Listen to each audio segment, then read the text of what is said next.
skulls, or a corpse that has turned into soap. She's called the Soap Lady. She's very prominently displayed in there.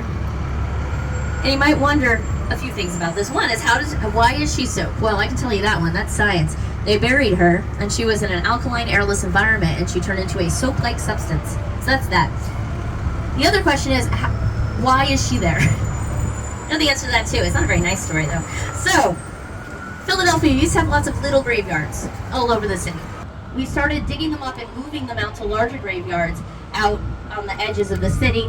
This was actually, if you're interested in this kind of thing, it's called the rural cemetery movement. It's worth a Google. So anyway, removing people. And Dr. Lady of by one of these grave sites being exhumed, and he sees this corpse that looks like soap, and he goes, "That's pretty cool. I want that for the Winter Museum." So he goes up to the grave diggers and says, "Hey, that's my relative. Can I have her?" And they do not believe him. Shocker. So he offers them money, and then they do believe him. So he collects her, brings her to the Winter, and is reimbursed $7.50 by the Winter Museum for the acquisition of said corpse. We have no idea who she is. They've been working on it, still haven't quite figured it out. Right in front of us, we have once again Philadelphia's City Hall. We used to have a gentleman's agreement that no one would build a building taller than William Penn's hat. But after World War II, we want to be a modern city. We have to compete with New York. And so we start putting in skyscrapers. In the 1980s, we finally do it. We go higher than William Penn. This blue building on the right, One Liberty Fuse, go higher than his hat. And a terrible thing happens. We are cursed. We are cursed with the curse of Billy Penn. We are being punished for our hubris for building too high. That is definitely the reason why our sports teams could not win a national championship, and no other reason. No other reason.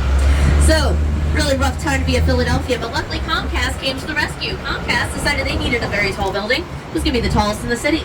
They go to build the Comcast Center, and at the very top of that building, they put a little statuette of William Penn. William Penn, now the tallest point in the city.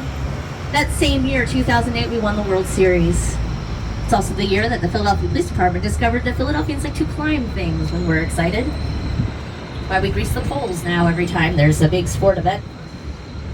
But it only counts if you manage to do it twice. So Comcast, they go to build a second very tall building. It's going to be the tallest point in the city.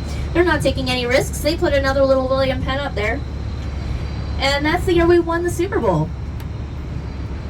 So, you know, clearly we just need another building if we want a Stanley Cup.